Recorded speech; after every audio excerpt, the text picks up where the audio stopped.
Siapakah Puteri Diana?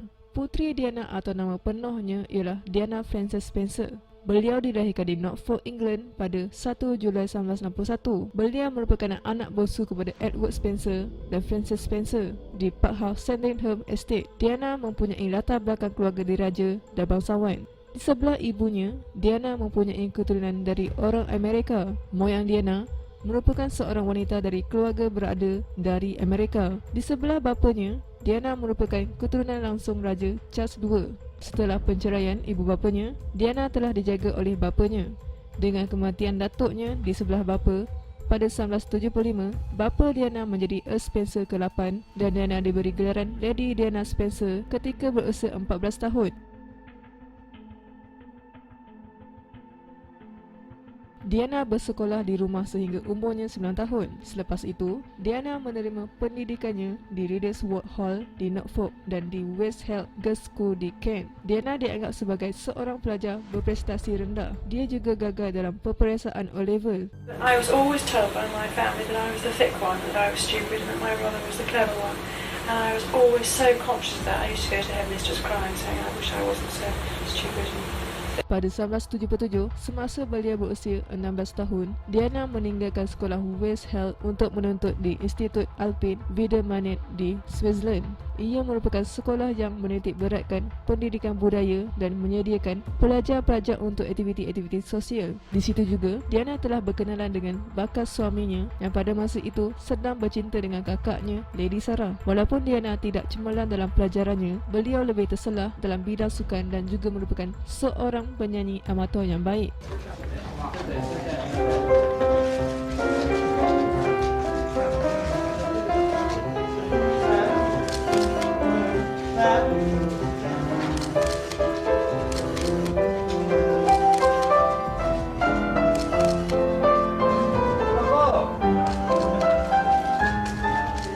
Selepas menjalani satu semester persekolahan, Diana kembali ke London. Di sana, Diana menetap di flat bersama dua orang rakannya dan melakukan pelbagai pekerjaan. Diana bekerja sebagai pengajar tarian, membersihkan rumah dan menghidangkan makanan di pesta koktail. Salah satu pekerjaannya yang paling terkenal ialah menjadi guru di tadika. Lady Diana juga pernah menjadi pengasuh anak seorang ahli perniagaan Amerika, Mary Robertson. Mary berkata dia tidak tahu bahawa pengasuhnya itu berasal daripada keluarga terkemuka, sehingga Diana secara tidak sengaja meninggalkan kad yang bertulis Lady Diana Spencer. Keluarga Diana sememangnya telah lama mengenali keluarga diraja. Sejak lahir, Diana tinggal di Park House, rumah yang mempunyai 9 bilik tidur yang disewakan milik Ratu Elizabeth II di Sandringham. Ketika Ratu Elizabeth II dan keluarganya mengetap di Sandringham, mereka bergaul dengan keluarga Spencer. Oleh kerana itu, Diana bukan orang asing bagi keluarga diraja. Charles menjemput Lady Sarah dan Lady Diana pada hari lahirnya yang ke-30 pada tahun 1978. Hubungan antara Lady Diana dan Charles semakin mekar. Diana ternyata mendapat reaksi yang baik daripada keluarga diraja. Walaupun hal ini jarang terjadi pada abad ke-21, bangsawan British biasanya akan berkahwin dengan bangsawan Eropah. Oleh sebab itu, boleh dikatakan bahawa orang pertama yang melanggar tradisi ini selama berabadnya adalah putera Charles. Sejak putera Charles melamar Diana pada 6 Februari 1981, Diana dapat panggilan sebagai warga negara British pertama berkahwin dengan pewaris tahta sejak 1959. Diana membuat persediaan untuk pertunangan dan berpindah ke Clarence House. So he said, will you marry me? And I laughed. I remember thinking, you know, this is a joke. So I said, yeah, okay, and laughed. And he was deadly serious. He said, you do realise just one day you'll be queen? And a voice said to me inside, you won't be queen, but you'll have a tough row. So I thought to myself, okay. So I suggest. Pada 24 Februari 1981, diumumkan pasangan itu telah bertunang. Diana mempamerkan cincin pertunangannya yang biasa dan ianya bukanlah standard golongan diraja. Malah cincin yang dipilih oleh Puteri Diana menjadi kontroversi dan mendapat tentangan daripada beberapa kerabat diraja. Dilaporkan, putera Charles ketika itu membenarkan Puteri Diana memilih cincin pertunangan sendiri. Puteri Diana memilih cincin emas putih 18 karat daripada katalog Gerard. Hal ini tidak pernah berlaku sebelumnya, di mana cincin tunangan untuk bangsawan biasanya ditempah khusus. Ini bermaksud sesiapa atau rakyat biasa pun juga dapat membelinya di katalog dan ini dapat kecaman dari pihak pihak diraja. And I suppose in love. Of course. Whatever in love means. The extraordinary thing is we had this ghastly interview on the day we announced our engagement, and this ridiculous ITN man said, "Are you in love?" So I thought, what a thick question. So I said, yes, of course we are, in the sort of fat, stern ranger that I was. And Charles turned around and said, what ever in love means. And that threw me completely. I thought, what a strange question. What strange answer. reply? God, how does it traumatise me? Selepas dari wawancara itu, Diana mula mengalami gangguan makan iaitu bulimia nervosa yang masih dan akan memberi kesan buruk pada tahun yang akan mendatang. I had bulimia for a number of years, and that's like a secret disease you inflicted upon yourself because your self-esteem is at a low ebb and you don't think you're worthy or valuable. Hari pertama pertunangannya, Diana menemui gelar yang terukir huruf G dan K di pejabat putera Charles. Ini merujuk kepada Gladys dan Fred yang merupakan nama panggilan mesra antara Charles dan Camilla. Diana sangat kecewa dan berfikir untuk membatalkan perkahwinannya. Harry, I can't do this. This is absolutely unbelievable. And they were wonderful. They said, well, bad luck, Dutch. Your face is on the tea towel, so you're too late to chicken out.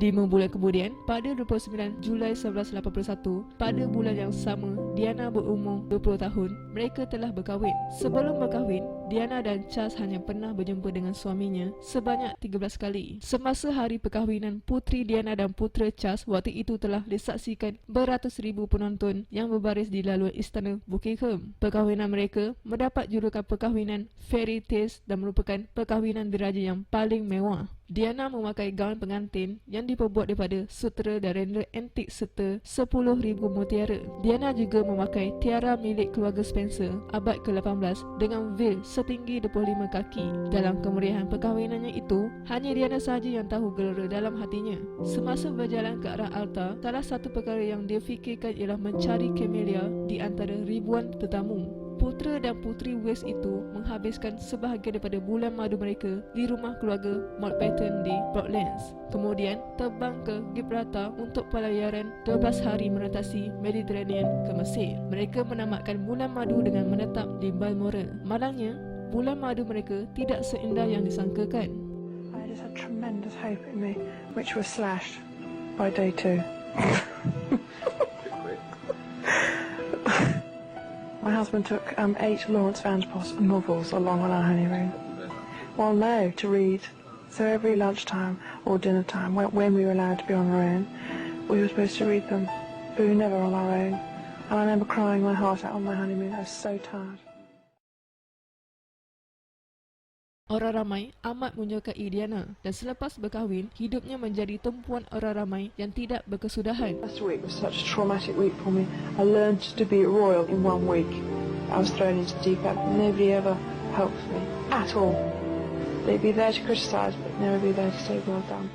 Pada bulan Jun 1982, Diana melahirkan putera sulungnya iaitu putera William, diikuti dengan putera Harry lebih kurang 2 tahun selepas itu. Pada September 1984, puteri Diana amat dikagumi oleh orang ramai dan telah diberi gelaran The People's Princess oleh bekas Perdana Menteri United Kingdom Tony Blair. Puteri Diana menggunakan popularitinya untuk menyokong dan meningkatkan kesedaran tentang penyakit kusta, keganasan rumah tangga, kesihatan mental sehingga krisis AIDS. Pada April 1987, Diana pernah mencipta sejarah dengan berjabat tangan dengan pesakit HIV tanpa memakai sarung tangan. Gambaran itu dapat membantu menyebarkan mesej kesedaran HIV dan mendidik persepsi orang ramai terhadap penyakit itu. Dengan sikap Diana yang selalu belas kasihan kepada rakyat, Diana telah menambat hati orang ramai. Berbeza dengan apa yang sebenarnya berlaku di sebalik pintu tertutup dalam keluarga diraja. Diana berazam untuk membesarkan putera William dan putera Harry dalam kehidupan yang normal seperti orang biasa. Ia bermula dengan mengubah tradisi diraja melahirkan pewaris tahta di rumah.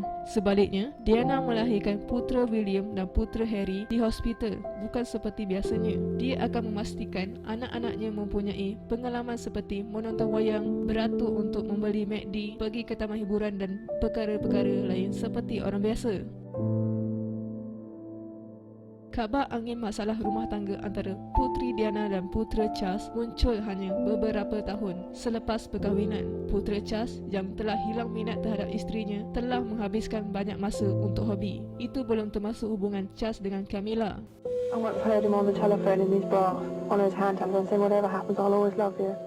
Masalah bulimia yang dialaminya sejak bertunang membuatkan Diana lebih menderita sehingga akhirnya pada tahun 1988 apabila penyakit semakin teruk, rakan lamanya memaksa Diana untuk mendapatkan bantuan perubatan. Selepas keadaan Diana semakin pulih, dia memberanikan diri untuk berjumpa dengan Camilla di sebuah pesta pada tahun 1989.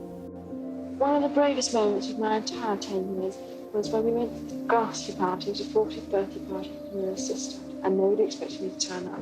But again, the voice inside me said, just go for the hell of it. So I sat myself up to the wall. I decided that I was going to kiss Camilla hello anymore. I was going to shake hands with her. This was my big step. And I said, Camilla, I'd love to have a word with you. And she looked really uncomfortable, put her head down. She said, oh yes. And I said to the two men, okay boys, just have a quick word with Camilla. And I'll be up in a minute. And they shot upstairs like chickens with no heads. And I could feel upstairs all hell breaking loose. What is she going to do? So I said, Camilla, you'd like to sit down? So we sat down. I was terrified of her. And I said, Camilla, I'd just like you to know that I know exactly what's going on. And she said, I don't know what you're talking about. And I said, I know what's going on between you and Charles. And I just want you to know that. And she said to me, very interesting, she said to me, you've got everything you've ever wanted. All the men in the world fall in love. You've got two beautiful children, what more would you want? And I didn't believe what she said anyway. So I said, I want my husband. And she said, well, and she looked down the whole time. I said to Camilla, I'm sorry I'm in the way. I obviously am in the way. And it must be hell for both of you. But I didn't know what's going on, don't you? Bertahun-tahun kemudian, semasa wawancara dengan BBC, wartawan bertanya kepada Diana bagaimana dia menghadapi masalah kecurangan suaminya dengan Camilla. Diana berkata, dia sering menangis dan selalu menggunakan penyakit bulimia yang dihadapi sebagai cara untuk menegakan tekanan. Diana juga mendedahkan dia sangat tertekan sehingga pada satu masa dia cuba untuk membunuh diri. Menjelang akhir 80-an, masalah perkahwinan Diana dan Charles telah diketahui umum. Pada 9 Disember 1992, Perdana Menteri John Major secara rasminya telah mengumumkan bahawa Puteri Diana dan Putera Charles berpisah. It is announced from Buckingham Palace that with regret, the Prince and Princess of Wales have decided to separate.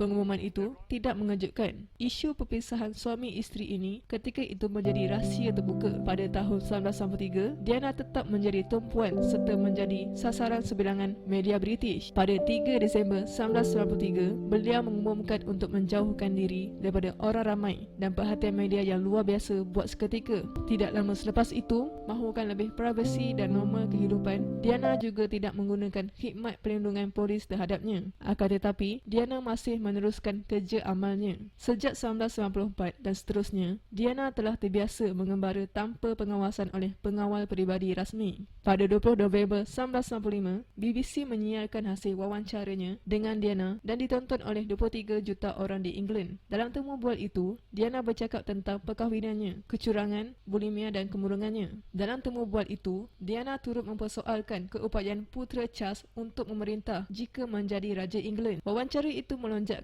populariti Diana serta menjadi pencetus untuk penyingkirannya dari kerajaan diraja. Pada Disember 1995, Ratu Elizabeth II menulis surat kepada Putera Charles dan Diana mengatakan bahawa adalah lebih baik jika kedua-duanya bercerai. Pasangan itu akhirnya bersetuju dan memfailkan penceraian pada Februari 1996 dan perkahwinan mereka secara rasminya berakhir pada 28 Ogos 1996. Selepas itu, Diana menerima 17 juta pound serta hak penjagaan bersama Putera William dan Putera Henry. Selepas penceraian, walaupun dia masih dikenali sebagai Puteri Wales, dia tidak lagi bergelar baginda. Diana telah diusir sepenuhnya daripada keluarga diraja.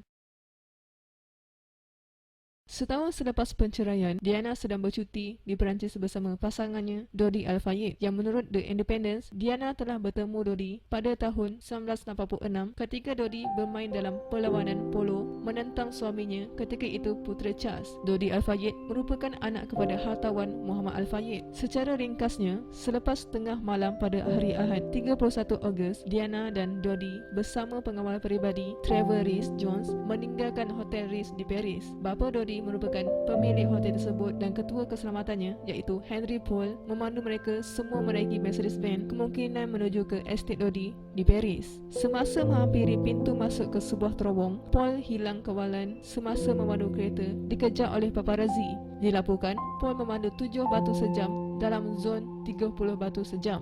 Kereta Mercedes yang mereka naiki terlanggar ke tiang di tengah lebuh raya. Ketika itu, Diana, Dodi dan Paul tidak memakai tali pinggang kereta.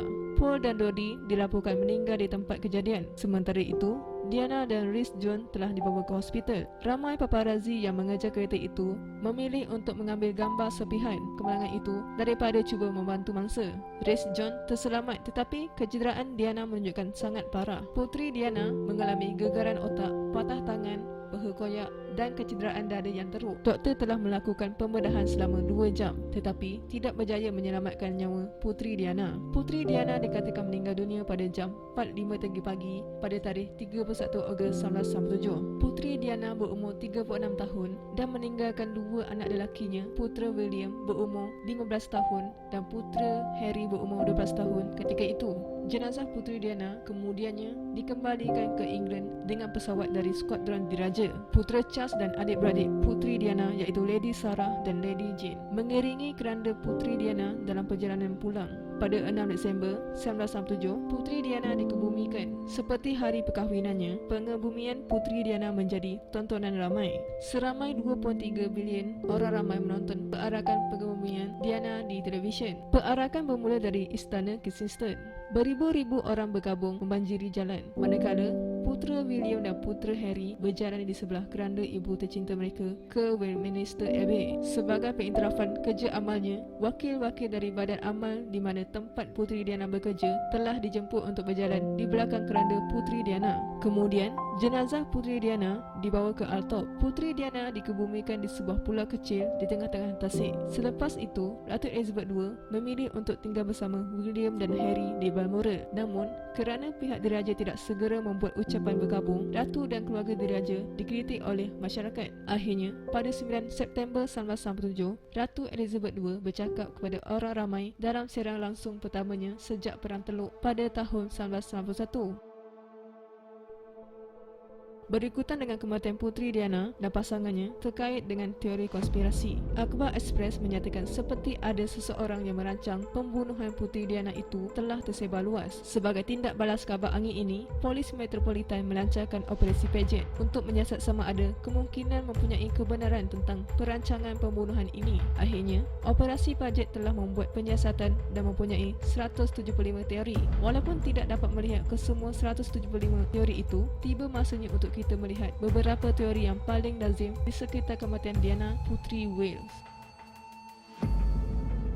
Teori pertama ialah pemandu kereta, iaitu Henry Paul yang telah dibayar oleh pasukan keselamatan sama ada di Perancis atau UK untuk melakukan rempuhan atau kemalangan kereta dengan sengaja. Hal ini kerana ada laporan menyatakan bahawa Paul seperti mempunyai banyak wang daripada gajinya sendiri. Walaupun hanya ada 35 pound setahun, Paul mempunyai hampir 25,000 pound dalam akaun banknya dan sejumlah besar wang tunai semasa kematiannya. Bagaimanapun, tiada bukti niat jahat tersebut dilakukan oleh Paul, tetapi ia adalah kecuaian semasa memandu. Sehari selepas kemalangan itu, pihak berkuasa Perancis mengumumkan paras alkohol dalam darah Paul adalah 3 kali had undang-undang. Mereka mengandaikan bahawa pemandu memandu dalam keadaan mabuk dan bukan niat pembunuhan. Ahli teori konspirasi cuba berhujah bahawa darah Paul telah ditukar dengan orang mabuk untuk melindungi kemalangan itu. Selepas itu, laporan juga menunjukkan bahawa tiada siapa yang melihat Paul bertindak mabuk pada malam kejadian. Hal ini boleh dilihat pada CCTV di mana Paul memandu bukan dalam keadaan mabuk. Teori kedua ialah Puteri Diana telah dibunuh oleh kerajaan British. Menurut ayah Dodi, iaitu Muhammad Al-Fayed, MI6 telah membunuh Diana dan Dodi atas arahan keluarga diraja semasa Diana mengandungkan anak Dodi. Dikatakan pasangan ini juga berkemungkinan akan mengumumkan pertunangan mereka. Keadaan ini menurut Al-Fayed tidak disenangi oleh keluarga diraja kerana mereka tidak dapat menerima bahawa seorang Muslim Mesir akhirnya akan menjadi bapa tiri kepada Raja England pada masa depan. Jadi, MI6 didakwa melakukan operasi khas untuk membunuh Diana dan Dodi. Ujian ke atas darahnya yang ditemui di tempat kejadian menunjukkan tiada peningkatan dalam tahap hormon kehamilan. Operasi Project juga menemui bukti saksi daripada rakan-rakan rapat menyatakan pada pertengahan Ogos 1997, Diana berada dalam kitaran haid yang normal. Teori ketiga ialah medik sabotaj Diana dengan niat. Salah satu dakwaan terbesar ialah Diana masih hidup dan rawatannya di lokasi kemalangan sengaja ditangguhkan untuk mengelakkannya daripada terus hidup. Diana dirawat di tempat kejadian untuk masa yang lama sebelum dia akhirnya dipindahkan ke hospital. Sekiranya dia dibawa ke hospital sebelum rawatan dimulakan, para skeptik berpendapat mungkin Diana boleh diselamatkan. Ahli konspirasi percaya bahawa doktor yang merawat Diana bersubahat untuk memastikan Diana meninggal dunia pada malam itu. Selepas itu, teori ini dibahaskan pada perbezaan antara protokol kecemasan UK dan Perancis. UK mengutamakan membawa mangsa yang cedera ke hospital secepat mungkin, manakala kru kecemasan Perancis dilatih untuk memberi rawatan di tempat kejadian sebelum membawa mangsa ke hospital. Selepas itu, kebanyakan doktor bersetuju bahawa walaupun Diana dirawat, agak mustahil untuknya untuk bertahan dari kecederaan.